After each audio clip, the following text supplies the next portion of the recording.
Hello, hello.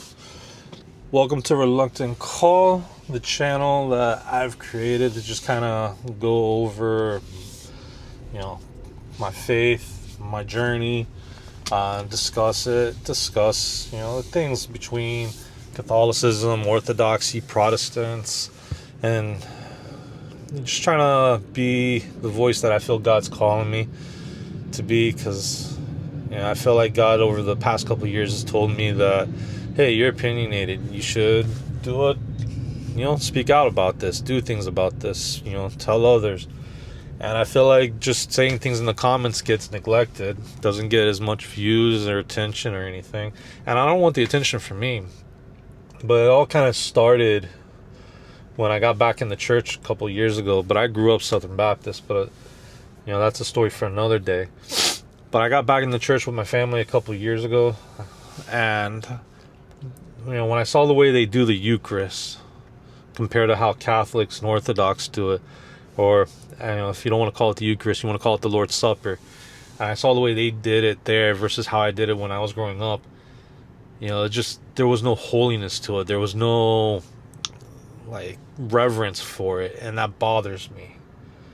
Because throughout the Bible, God always says, I am a holy God. I'm this type of God.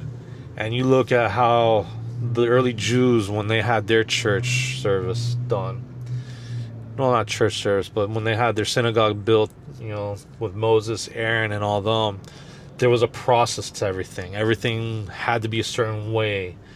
And then you got the non-denominationals now that's just, singing's great. Giving God the glory is great. Preaching Jesus is great. But when it comes to the Lord's Supper, at least at this church, it was just like, oh, hey, here's your stuff. It's on your seat. This is what Jesus said, do this remembrance. So let's just remember him, and boom. When I grew up Southern Baptist and it was the Lord's Supper, we took at least 20 minutes to pray in silence. If you wanted to go to the altar in the front, you could pray in silence. You could lay things at God's feet. You could ask for forgiveness. You could forgive others, let go of things. So you have the right heart and the right mindset. And when you go to a Catholic church, I went to a couple Catholic churches, the reverence there is even more. It's a holy moment, incense being blown around, and it makes you feel, like how I'm guessing the early Jewish, temple felt. With the incense and the sacrifices. Granted, we don't sacrifice goats or anything anymore, but it's that reverence where it feels like, wow, this is a holy moment right now. This isn't just, something that you normally do. This is something special. And it really gives you that mindset in your heart to just be like, wow. So, after those moments, I didn't send the email, even though I felt it on my heart to say something. And whether or not it's God telling me or not, I don't know. I'm hoping he's using me. I don't want to do this for profit. I don't want to do this channel to make money. I just want to do this channel to be used by God to share my journey in hopes that it helps others. Kind of how Eminem made music, hoping that it would help kids that were struggling. So not trying to compare myself to Eminem, not trying to compare myself to anybody. I just want to be used as a voice, and I feel like for months now he's been telling me to do stuff and say stuff and speak up, and boy have I been reluctant about it. So that's why I chose the name Reluctant Call, just because, man, I like my privacy, I like my private life. I don't want to give out all my details, where I live, who I am, any of that information, just because I want that privacy. That's me. That's what I enjoy, is privacy, because I want to protect my family. I'm a father. I got to protect them. Got to protect them from the evil of this world, because that's what I've been called to do. And it's just been a struggle, getting my heart right, getting my mind right.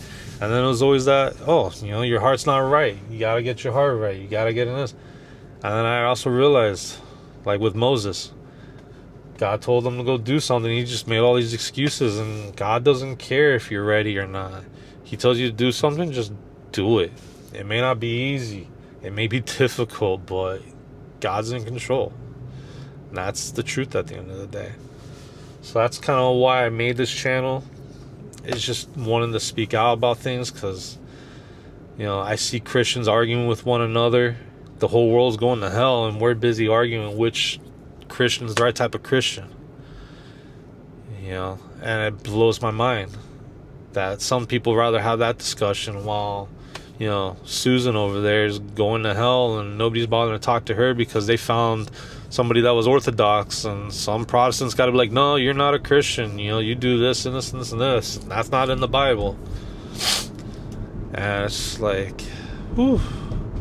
As somebody growing up, I don't remember who told me, but I remember being told at some point in high school that if you can't test your faith and your beliefs and your ideology, and you have to run and hide from anything that scares that part of you because you're afraid that you might be wrong, you're wrong. If you're wrong to not pursue it, and if you hide from it and you don't want to test your faith, like, is it really faith at all? I had that issue with faith and atheism. I would hear an atheist say something, and then I would be like, oh my gosh, is that true? I got to look this up because that just might change everything. And then I would look it up, and sure enough, they were completely wrong about it. They were utterly wrong about that topic. And they were just adding words into it to make themselves seem right, or using big words to make themselves seem smarter. So I had a lot of those experiences with atheism where I felt in my chest just nauseous, and I was gonna vomit and just panic, sheer panic. Because if God's not real, then what is there to this world? If there is no God, then what is there to this world? We just live a miserable life, some of us, to die to go to nothing. And I know a lot of people are okay with that ideology. I'm not okay with that ideology. I don't think it has any merit at all. It doesn't hold any logical value at all compared to the church, the Bible, religion. It's got a bad rap, and I don't blame people for having those perspectives. Maybe this channel might help those people. But I just pray that you all pray for me. Pray that God use me. I pray that God uses me. Like I said, I don't care about the money for any of this. I don't care if I get 20 million people following me. I still want to be humble. I still want to give God all the glory. And any of those proceeds, I would be more than happy to donate to charities, to help the starving, to help the hungry. Because I got a good life. I can't complain about my life. God has spoiled me beyond what I deserve, for sure. I've gotten to the point where I'm pretty content with my life and what I have. And when it comes to Christmas and birthdays, it's not that I don't want people to buy me gifts or anything. It's I'm just content with what I got. Even if I had $1 million, I would still be content with what I got. I got a great laptop. I got a great car. I got a great family. I got a great house. I got a great life. I can't complain. So I just pray that you guys, this helps you all. I pray that it gets used by God. I don't want to be doing this for my own glory, and we'll have other discussions about that later in other videos. But I want God to get all the glory. I want to see the church as a whole, us Christians, all unified. Because the song from King Culture that is sung by Lee Green and the guys from Beautiful Eulogy, there's a line where he's just talking about the church being isolated, God incognito, developing our own lingo, and just the whole division of the church and separation of the church from itself and from the world. And the whole world's just going to hell.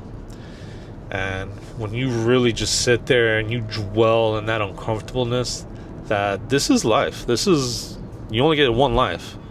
You die, that's it. There's no going back. You can't, I made a mistake, I gotta go back. No. You see it in the New Testament. One of the stories that Jesus was telling, a guy went to hell and found he made a mistake and was begging to go back, begging to have his family saved, begging to go back to tell him hey, you need to do this.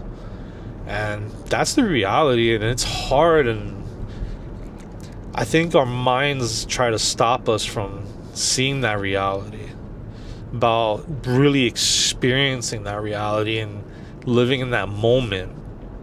Because what if, you think you're saved, but you end up being that Christian that you get to heaven and God's like, hey, I didn't know you. Get out of here. Like, that's terrifying to me. That is the most terrifying thing of life. Even Paul was afraid that he wasn't going to finish the race. And everybody talks highly of Paul in the New Testament, being this amazing person that changed his life around from murdering Christians to becoming one of the leaders. Whether or not you believe in a pope or not. Paul was afraid. Yet so many people think that, once saved, always saved, and as long as they go to church and they do X, Y, Z, they're fine. Paul was afraid of not finishing the race. I'm more terrified because Paul's a much better person than I am. It terrifies me that I might die. Well, I will die, but I might go to heaven, see Jesus, go to judgment, and him just like, hey, yeah, I saw you did that channel thing. I saw that you helped out at Sunday school. I saw that you helped out with the youth. I saw that you did this, but, I didn't know you. You didn't do it because you love me. And that terrifies me. I want God to get all the glory. I don't want the glory. I want God to get all the glory. I want to die and have Jesus say, well done, my good and faithful servant. And I don't know what that entails. And it terrifies me. I grew up in church. You figured I should know this. I studied theology. I almost became a pastor. I almost went to theological seminary. It's terrifying. So I pray people will take this more seriously, their faith more seriously. And the world's going to hell. And some people, they see Christianity and they just see Christians fighting amongst themselves about who's right and who's wrong. And the whole world's going to hell. But that's another discussion for another day. But I thank you all. Have a good one.